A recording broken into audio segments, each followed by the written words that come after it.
आज मैं सोच रहा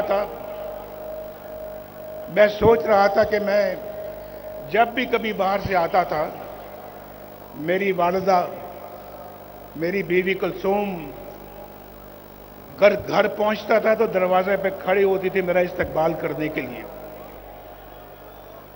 आज मैं जाऊंगा तो वो दोनों नहीं है, वो मेरी सियासत की नजर हो गए। सियासत में मैंने खो दिया उनको, वो मुझे दोबारा नहीं मिलेंगे। ये बहुत बड़ा जख्म है जो कभी भरेगा नहीं। मेरे वालिद फौत हुए, मैं कब्र में ना उतार सका। मेरी वालिदा फौत हुई, मैं कब्र में ना उतार सका। मेरी बीवी कुलसूम फौत होती है तो मुझे कहां इत्तला मिलती है? कैद खाने में, जेल में इत्तला मिलती है।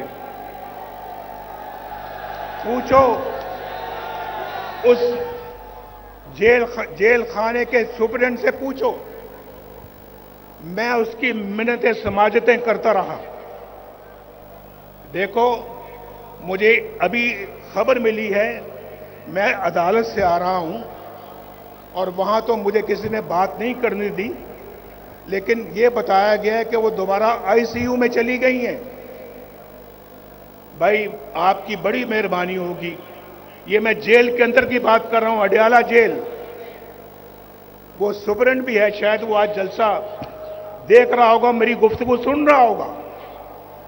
मैंने उसको कहा, मैंने कहा मेरी बात करा दो, लंदन में मेरी बात करा दो, मेरे बेटे से बात करा दो, मेरे छोटे बेटे से बात करा दो।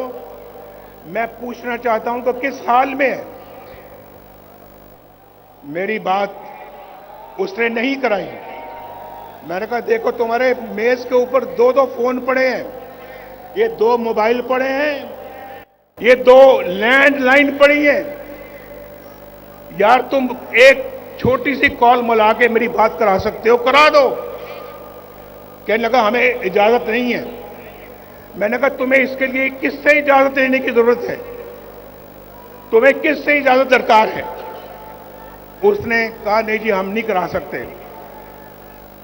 मैं उसके कमरे से उठ के अपनी कैद खाने में चला गया दोबारा। वहां सेल में इतना सा सेल था, इतना सा सेल, चारपाई मुश्किल से वहां पे पूरी आती थी।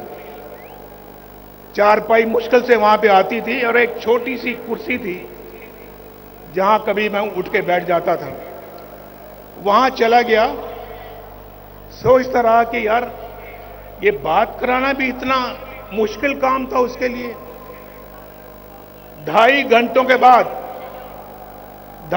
के बाद उसका नंबर 2 बंदा जो है वो मेरे पास आता है और आके कहता है कि एक बहुत बुरी खबर है आपके लिए। आपकी बीवी कुलसूम अल्लाह को प्यारी हो गई।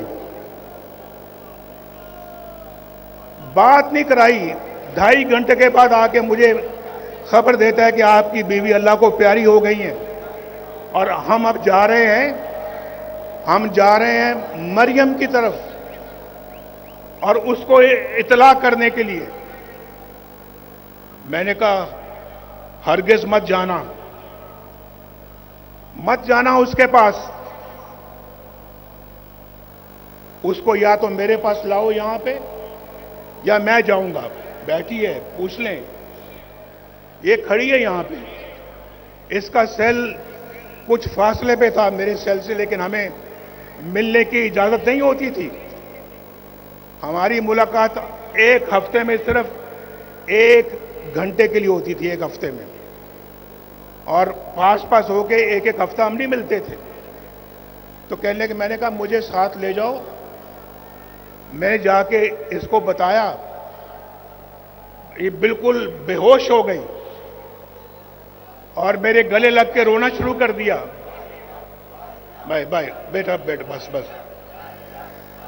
तो मैं ये कहना चाह रहा हूं कि इनको जाके जब बताया तो क्या गुजरी होगी इनके ऊपर, क्या सोचा होगा। कि ये हमारा अपना मुल्क है भाई, अपना मुल्क है। मैं भी इसी वतन की मिट्टी से पैदा हुआ हूं। मैं भी एक सच्चा पाकिस्तानी हूं।